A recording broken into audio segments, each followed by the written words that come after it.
Hello and welcome to Make It Happen with Will Polston. I'm Will Polston. This is episode number 148, and in this episode I'm joined by Stephen Foster. Stephen is the founder of One Golden Nugget, a venture that aims to elevate humanity's awareness by sharing nuggets of wisdom. He started collecting people's life advice, which he calls nuggets, 5 years ago to improve himself after spending 25 years building companies that ultimately failed. One Golden Nugget has had a profound impact on him, as he has listened to thousands of nuggets and stories from remarkable individuals all over the world who have been through something. By sharing these nuggets of wisdom, lives have been changed, and in this episode, we're going to be talking about those nuggets and Stephen's One Golden Nugget. So, Stephen, welcome to the show. It's wonderful to be here, Will. Thank you for inviting me.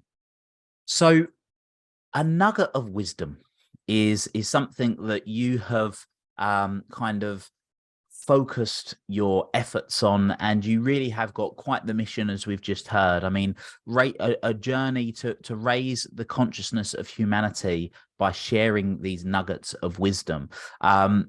So first of all, let's start off with, what do you deem to be a nugget of wisdom? A nugget of wisdom is really a piece of life advice, very short, very distinct. And something that people have learned in their own journey. Often when we go through difficult times in life, those nuggets appear because that's where the best learnings are. So it's learned in those moments, or it could be something you've just embodied yourself. Often, my mother, for example, she's got great nuggets of wisdom. We learn from our parents or our peers or mentors or that type of thing. So that's where they come from. They're little pearls of wisdom. That's the pearls of wisdom, the information that enables us to be better. And it's interesting you mentioned that you quite often will gain those insights when going through tough times. It's the traditional the analogy of sort of plants grow best in manure. is that kind of, when we're going through the tough times, that's when a lot of the growth can happen. But what do you mean? So talking about the other part of your kind of mission is raising the consciousness of humanity. So what do you deem consciousness to be, and why do you deem that to be so important? Well, consciousness, I would use another word for it, and that's vibration, because life is just energy, and if you put your hand under a microscope, you're just a vibrating energy system. And that's the way we operate. We're just vibration energy. So therefore, you can change the rate of that vibration of energy by the way you think and the way you feel. And that comes from your thinking. So if you're inputting great stuff into your mind, thinking better, feeling better, focusing on what's good about things, what when a situation arises, what you can learn from that situation, kindness, love, all those sort of things, feeling good, that raises the vibration, and therefore your experience in life changes accordingly. Because I believe, and it's a fact, that life is a reflection of the inner self. You've only got to get out of bed the wrong way one day and the day spirals. We've all been there. And all of a sudden the entire world feels like it's against you, and it's not. It's just a reflection of you on that, in that moment, in that day. So that's the mission we're on, is to make people feel good, especially when they're going through tough, challenging experiences. And it's interesting because you personally, you've had some, I mean, there's a big long list of successes and things that you've done, but just to name a few, I mean, you owned one of the leading dance organizations in the world in the 90s, which was Dreamscape. You've been in a boy band. You've managed acts on X Factor and consistent songs. You've written hit records. I mean, at one point you had 6 albums in the top 40. So you've done some phenomenal things. And I'm right in saying that this kind of mission to learn these nuggets came on the back of sort of having spent 25 years building businesses, and then you kind of saw them fall apart, that you decided, actually, I'm going to kind of learn some information from others. Is that right?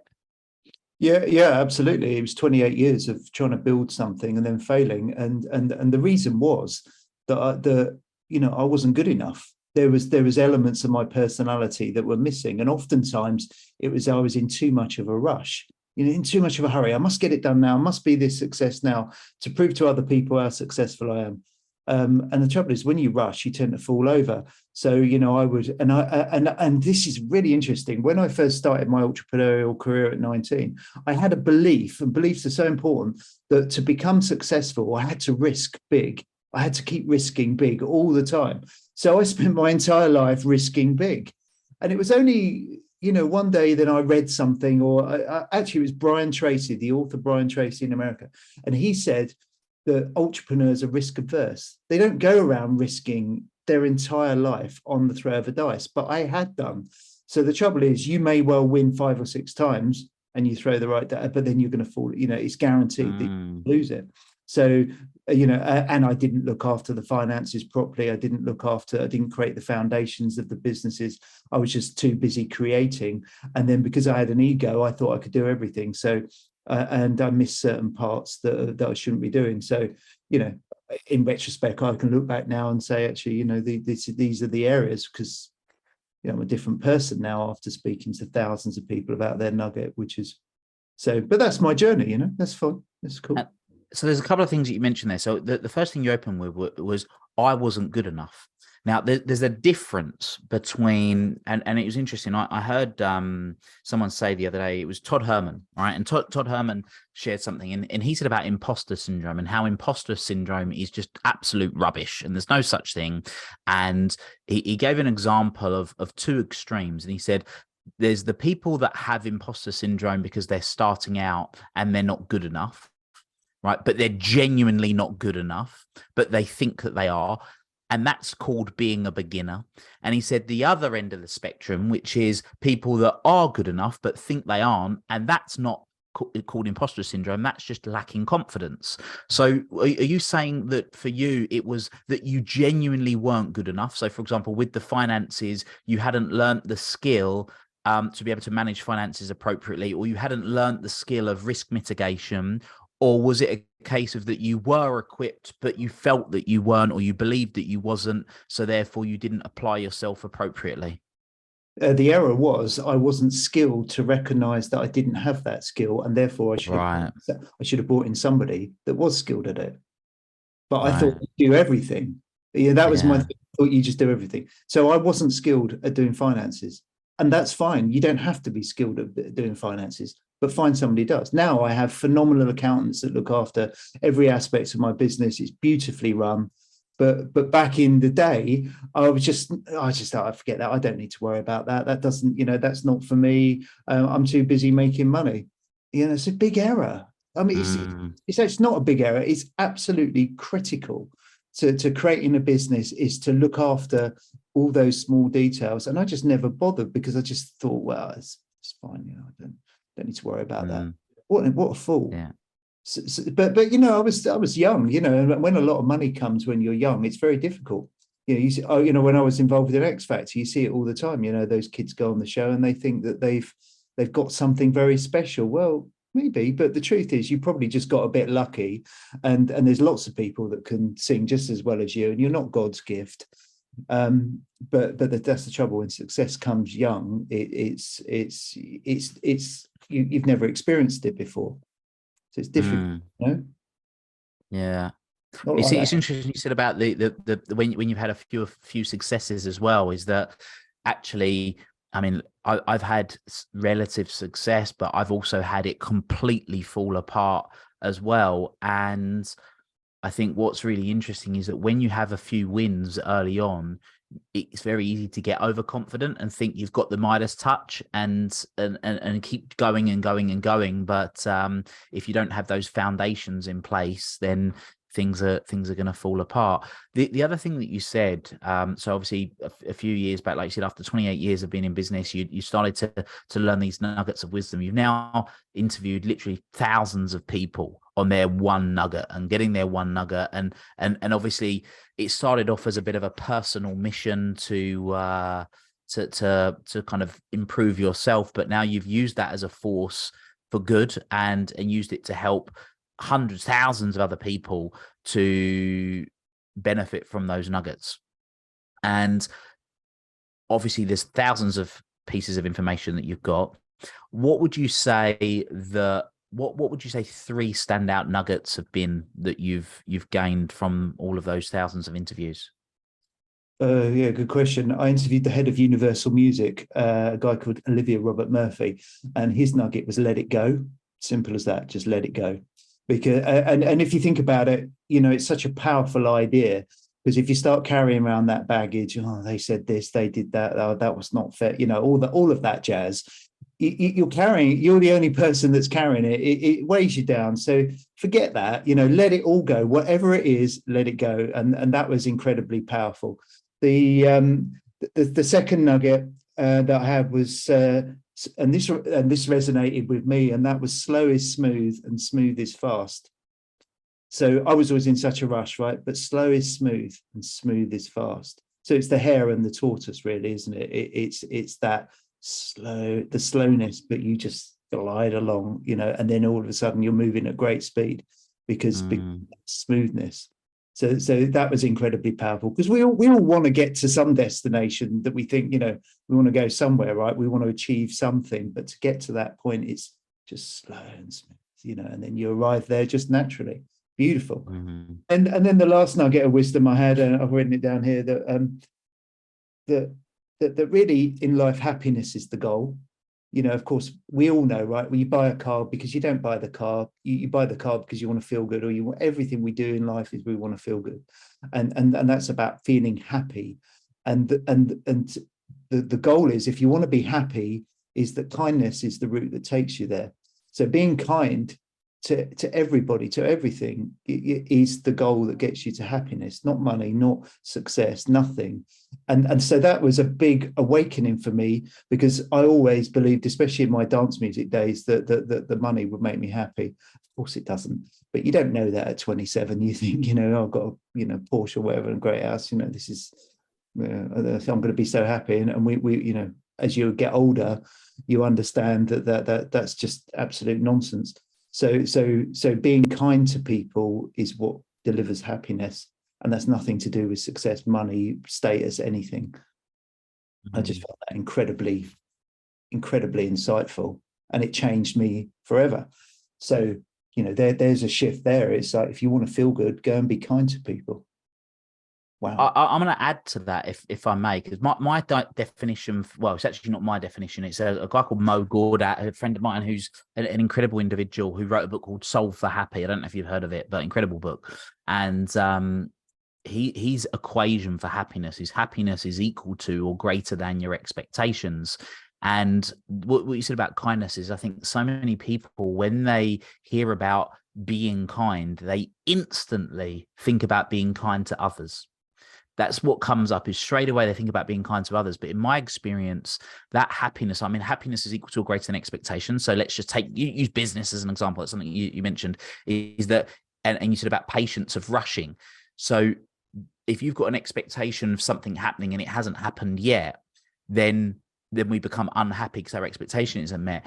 And that kindness is the place where most people don't ever start. In fact, the last person they're ever kind to is themselves. And a lot of that happiness can come very simply. Yes, you can be kind to other people, and whatever that might look like, random acts of kindness and doing those things. But my kind of thoughts on that is a huge part of it is about being kind to yourself. Having that self-appreciation, that self-love, and sort of looking at sort of filling our own jug up first. Totally, 100%. Totally agree with you. You can't. If your jug isn't full and overflowing, how can you give to others? You're absolutely right. Total love and respect and kindness for oneself is the starting point. Which I know one of your golden nuggets, or the golden nugget that you talk about, is just being the love, or just be the love. So what do you mean by that? Well, what I mean by is that every thought, every action, every interaction with anybody is impregnated with love.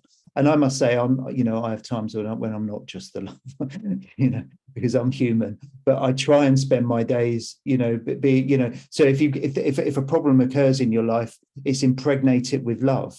Instead of looking at it like, oh my God, this is a problem, it's terrible. It's like, okay, great. Well, this is a problem. I love this. This is a wonderful opportunity here for growth. And actually, how can I fix fix this and, really dive in and love it to death.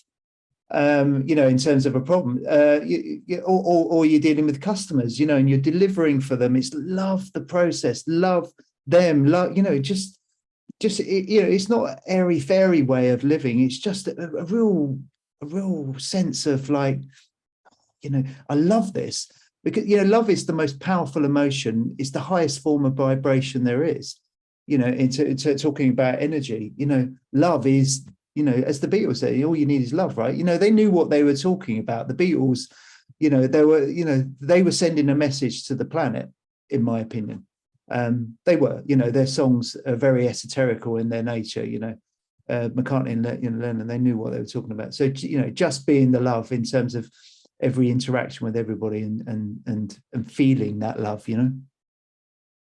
That's it's so interesting. I mean, you choose the analogy of the Beatles there, or the example of the Beatles, and my own journey of discovery and coming across certain things in recent years has really led me to gain a really interesting perspective on I mean, you mentioned vibration and the impact there of what it can have. And I kind of see, so one of my mentors, a guy called Dr. John DeMartini, and he talks about love is the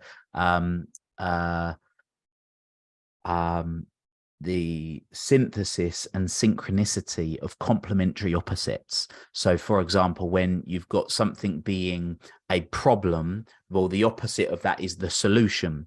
And if we can then look at that and go, right, well, what we're going to do is we're going to blend the problem with the solution, then we get to the point and that I'm sure you're familiar with it, sort of the map of consciousness, not the David Hawkins model of sort of the logarithmic scales of the vibration of different emotions. And right up there is at the top is enlightenment, and enlightenment is essentially having a 1-to-1 ratio. True love is having a 1-to-1 ratio of anything. It just is. There's no meaning attached to it. It's not good, it's not bad, it's not happy, it's not sad, it's not positive, it's not negative. It just is.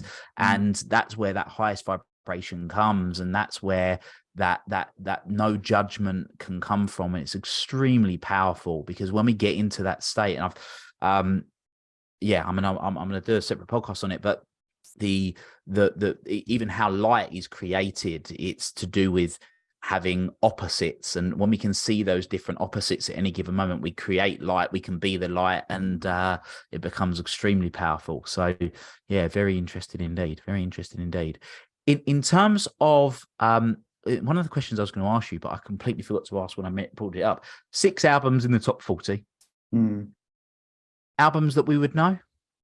Compilation albums. So back in the day, you go into HMV or any of the big record stores, and there would be the racks and racks of albums of drum and bass or happy hardcore or garage or whatever it is.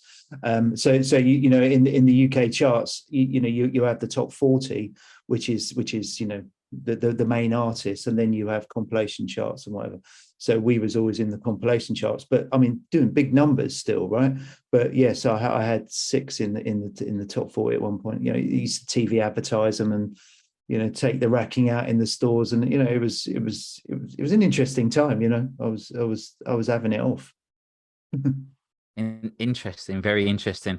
I suppose it goes back to kind of the makes me think of Richard Branson, in terms of that entrepreneurial youngster and Virgin Media and everything he was doing kind of along those lines. But you was obviously focused on more of the dance kind of music scene and things like that. So very interesting indeed. So for you personally, obviously you're sharing your nuggets of wisdom in the way that you do it. If you, knowing what you know now, if you were to go back and tell your younger self a nugget of wisdom that would have really seen you I suppose I was going to say, if there was a nugget of wisdom that you could go back and tell your younger self, knowing what you know now, what would that be? There's no destination, so slow down, man. Just chill out. Stop rushing, stop fretting that you haven't got this, that, and the other, because there's no destination. It's all just very, very based on one present moment after the next. So enjoy it, and you're not, stop trying to become somebody. you're fine as you are, and clearly, young Stephen, you've got skills and you're very good at, you had something even back when you was a teenager, embrace that and focus on that and improve that, and just enjoy your life rather than fretting about where you've got to get to all the time, because it ruined me 3 times. And what was the point you realized that? Oh no, not till I started asking for nuggets of wisdom, until I was like 7. My awakening in terms of that and life took years, and that's okay. Was there a moment? Was there a single moment, even at 47 or whatever age it was? Was there a moment where you just went, "Wow, it's almost like the lights have come on now"? Yeah. I was living in my office, and my Range Rover had gone back to the lease company, and I'd run out of money, and it was like, this is, what am I doing? My peers and my friends have built businesses now and made a lot of money and got all the trappings that come with that success. I've got nothing at all, absolutely nothing. Why? There must be a reason why. It's not outside. It's something internally with me I'm not getting right. It's something I haven't figured out, I haven't seen. And the thing is, Will, that, and then I realized that the situation will keep occurring and it will repeat until you learn the lesson. And I've been through the same thing time and time again, 3 or 4 times of it, and it repeated. So you looking back, you can join the dots. So I kind of woke up, to and it was like, I've just had enough of this. Please, whoever you are, can you just give me a nugget of wisdom? And then they said yes, and then the next person said yes, and then I found out I had the most incredible connecting tool, because everybody wanted to share and talk to me. Before that, nobody wanted to talk to me. What are you selling? Well, I'm selling this. Well, I don't want to buy anything. Can you share a nugget of wisdom and tell me about yourself? Absolutely. How long have you got? And they give me an hour of their time. We'd become friends, and then something would happen from that. So, again, it was the success was a byproduct of me just asking people about themselves, and same as your podcast, right? And it was transformational, and I had no idea how I was going to make any money out of one golden nugget when I started it, and that was the key. I just sod it, I'll just go with what my gut tells me. For the first time in my life, I'd always tried to build businesses to make money. And this time I was like, I'll just go with my gut. And actually, I'm going to do this. Forget the money, forget how I'm going to pay my bills. And somehow I got through, and, we faced disaster a few times, building Nugget in the early days. Where's the money coming from? And I'm just not interested.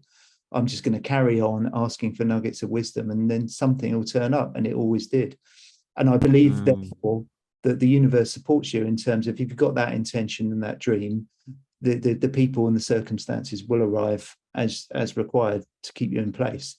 It's when you're off center, off the path, that you fall over, and and I've been through it. So that was my take. That was my awakening. It was, living in my office again.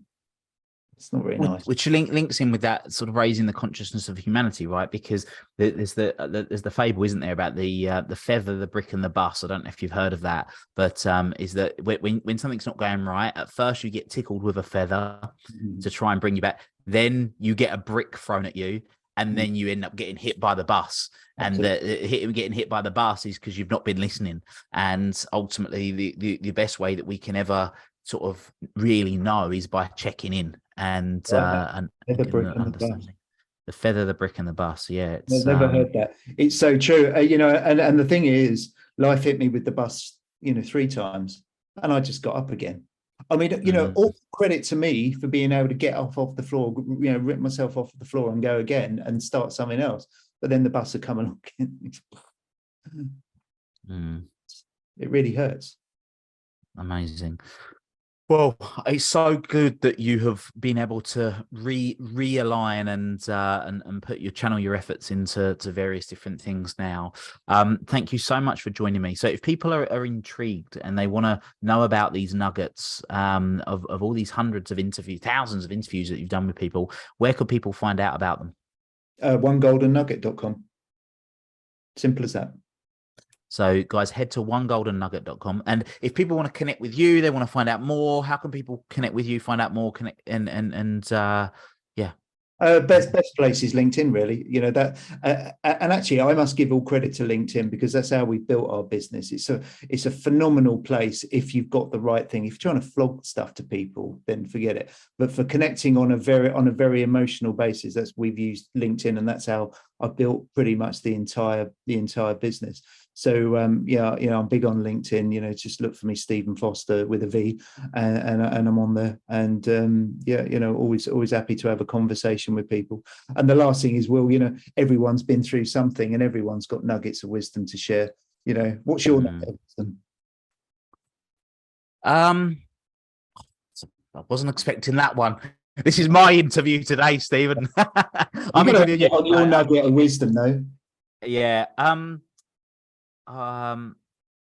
So what would mine be? There's so many things that I could think of. But I think for me, it does come back to align yourself with what I call your North Star. So for me, that is getting really clear on what does the dream life look like. I don't just mean the house and the car. It's like what would be the thing that if you won the Euro Millions and you never had to work ever again, what would be that one thing you're willing to do for the rest of your life that fires you up and fills you with enthusiasm every day? Because it's from that, in my opinion, that the best success comes. And you absolutely nailed it earlier when you said that it's kind of, there's not a destination. My whole philosophy of have a North Star in life is about having that goal that's so big in life that you're never going to achieve it, so that you can detach from the outcome and you can focus on the process. Rather than thinking right and having what I call when-then syndrome, which is I'm going to get the house, then I'll be successful. I'll have the business, then I'll be, or I'll make the £1 million profit, then I'll be, or I'll have the business sale, now I'm successful. And I've been fortunate enough to work with a lot of people that have done a lot of things, and those that have the most contentment. I don't like the term happiness, but people being happy, because for me, happiness means different things for different people. So I always get them to break it down. So for some people, it's being calm. Some people, it's being relaxed. Some people, it's being content. Some people, it's being energized, whatever that is. And the people that I've met that are the most, that have the most peace in their life, that are the most content, that are the most energized, that are the most focused, the most fulfilled, the most disciplined, are the ones that have got something that they are just focused on working on every day, and just being a little bit better. That is the thing. How can we be a little bit better? And that would be my my nugget of wisdom, is that the sooner people can identify what that is for them and get clear and work on that, the better. There you go. I'm glad I asked you. Legend. Thank you very much. So guys, go and check out onegoldennugget.com. Yes. We'll put the link in the show notes. Go and connect with Stephen. He's got some fantastic wisdom. And Stephen, really enjoyed our conversation. Thank you so much for being a guest. Pleasure. Thank you so much. And for everyone that's been listening, until next time, make it happen. Thank you for listening to this episode of the Make It Happen with Will Polston podcast. Make sure you join Will's free Facebook group, the Make It Happen community.